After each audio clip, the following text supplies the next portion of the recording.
بسم الله الرحمن الرحيم. لقد كان في يوسف وإخوته آيات للسائلين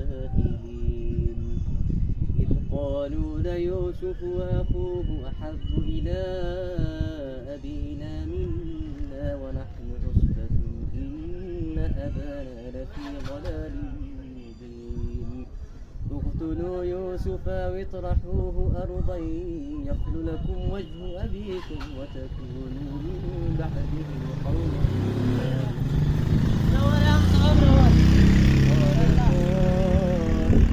منهم لا تقتلوا يوسف وألقوه في غيابة الجب يلتقطه